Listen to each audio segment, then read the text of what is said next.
Thank you, Mr. Chairman. I also want to thank the ranking member for this very important committee meeting discussing bipartisan issues regarding digital assets. You know, last April, and some of you already know this committee produced the first digital assets related legislation that was ever signed by a United States president.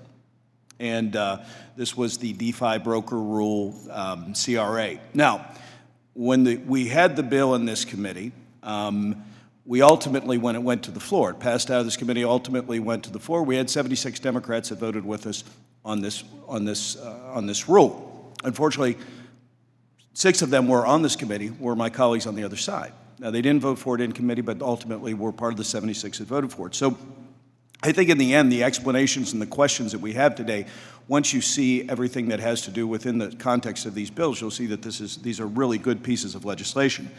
One area that I'm particularly interested in, obviously I'm carrying it, which is the Clarified Mining Staking Act, but I just want to kind of maybe focus on that a little bit. So, Mr. Samanzano, can you very briefly explain, and I think this is important, and my colleague just asked you to kind of clearly say what is good and what is bad, but if you could just explain these terms, okay, for not just members of this committee, but people that may be watching, explain mining and staking to those people that may be unfamiliar with what those terms actually mean.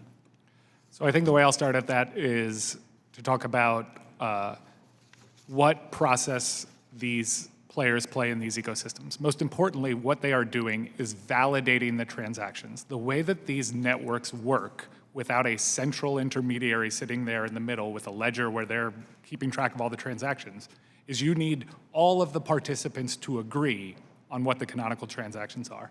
So a staker and a miner are doing somewhat the same thing. They are reviewing the transactions and saying, this is a valid group of transactions, and I can prove that, and I am putting something at stake.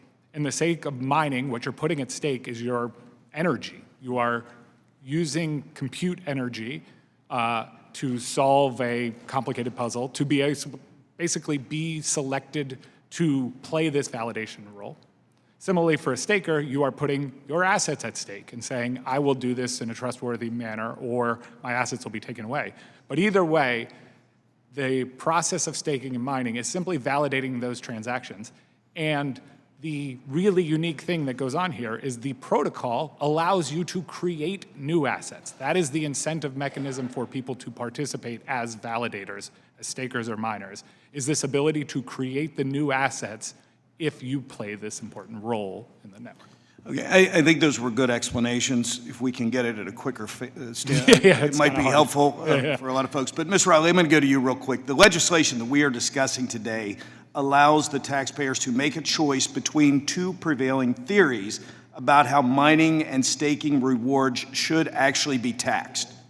Either newly minted digital assets are included as ordinary income upon receipt and held as capital asset thereafter, or taxpayers can elect to treat newly minted digital assets like self-created inventory and recognize ordinary income upon distribution. So is this the appropriate approach from a tax perspective, in your opinion? Or why or why not? Thank you, Congressman, and thank you for your leadership and introduction of the Tax Clarity for Mining and Staking Act. I think that there are reasonable arguments on both sides of the equation here, and the option of having taxpayer electivity seems like an appropriate way to balance. There are pros and cons from a taxpayer perspective in terms of which is beneficial in terms of timing, whether taking it into income immediately and having any appreciation get capital gain treatment versus deferring recognition and having all appreciation be ordinary. So it is not an immediately, preferential treatment for such assets, and this seems like a fair way to balance those differing arguments. Okay, Mr. Zalkin, I was going to ask you the same question, but I'm running out of time, so we will get this for the record. as you can see, I mean, this is an issue that you gotta have to kind of learn to walk before you can run type of thing. And I do think you'll find many members of this committee are committed to getting to that process on both sides of the aisle. Again, you saw it in the DeFi broker rule. I think you're going to see it with this tax package as we move to the floor. So with that, Mr. Chairman, thank you again. And to the witnesses, thank you for being here. With that, I yield.